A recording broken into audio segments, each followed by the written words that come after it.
Lo udah umur 25, udah kerja, udah gajian tiap bulan, tapi anehnya, saldo rekening segitu-gitu aja. Aset nggak ada, tabungan minimal, investasi belum nyentuh. Padahal lo kerja udah 2-3 tahun. Mulai ngerasa aneh nggak?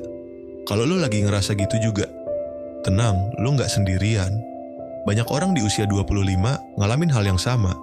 Udah punya penghasilan tetap, tapi nggak punya apa-apa selain tagihan, cicilan, dan gaya hidup. Di video ini, gue akan ngebahas 3 realita keuangan yang sering kejadian di umur 25. Biar kita bisa sadar bareng dan nggak muter-muter di situ aja. Langsung aja kita bahas.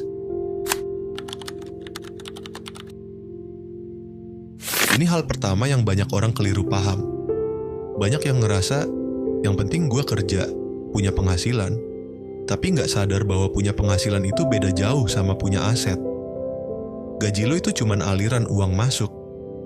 Tapi kalau setiap bulan langsung habis buat kebutuhan dan gaya hidup, ya hasilnya nol. Lo kerja keras tiap bulan, tapi nggak ada yang lo pegang. Aset tuh, intinya, segala sesuatu yang bisa lo punya dan bisa nambah nilai atau ngasih pemasukan di masa depan. Contohnya, tabungan, investasi, properti, bahkan skill. Sayangnya, banyak dari kita nggak ngebedain. Tiap naik gaji, gaya hidup juga naik. Dulu naik motor second, sekarang nyicil motor sport. Dulu makan mie instan, sekarang harus ngopi 25.000 setiap sore. Lo pikir itu naik level, padahal yang naik cuma pengeluaran, bukan kondisi finansial. Jadi, kalau lo merasa udah kerja tapi belum punya apa-apa, coba lihat lagi. Gaji lo kemana aja? Ada yang lo simpen buat masa depan atau semua cuma numpang lewat?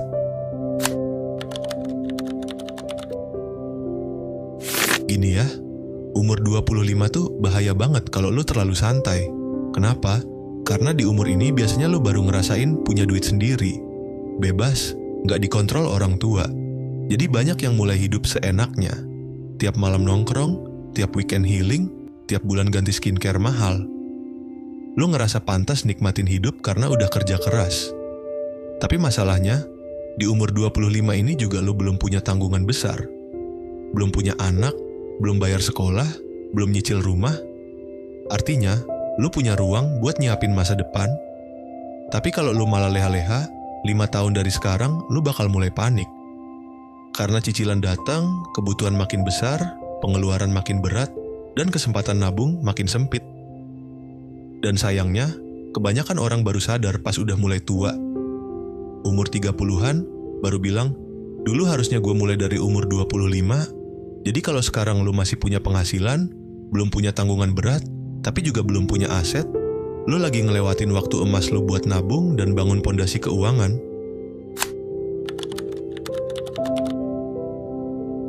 Ini realita ketiga yang jarang orang sadari, dan ini cukup nyakitin. Banyak orang umur 25 ngerasa, ya wajar lah, belum punya apa-apa, temen gue juga begitu kok. Lu jadi merasa aman-aman aja karena lingkaran pertemanan lu juga sama-sama belum punya aset. Padahal, kalau lu lihat realita lebih luas, ada juga kok orang umur 25 yang udah punya aset, udah punya investasi, bahkan ada yang udah bangun bisnis kecil. Mereka nggak kelihatan di Instagram, karena mereka sibuk ngebangun masa depan, bukan sibuk upload lifestyle. Masalahnya, kita lebih sering bandingin diri kita sama orang yang hedon, yang nongkrongnya rutin, gadgetnya baru, jalan-jalannya mewah. Kita jadi ngerasa itu standar normal. Padahal, banyak dari mereka juga sebenarnya hidup dari utang, pay later, atau ngerelain tabungan buat lifestyle.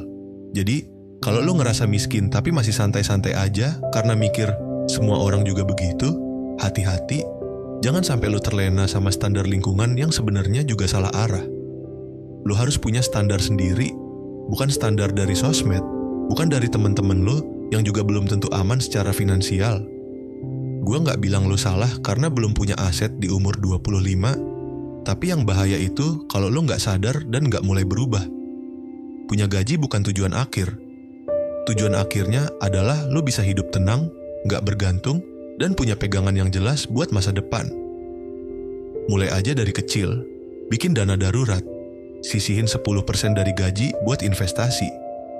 Kurangin nongkrong yang nggak penting. Belajar satu skill baru yang bisa lu jual. Nggak perlu langsung jadi orang kaya. tapi lu harus jadi orang yang ngerti duit lu kemana dan bisa ngejaga masa depan lu sendiri. Jangan biarin gaji lu cuma numpang lewat, ubah jadi sesuatu yang bisa bikin hidup lu lebih aman, lebih tenang, dan punya arah.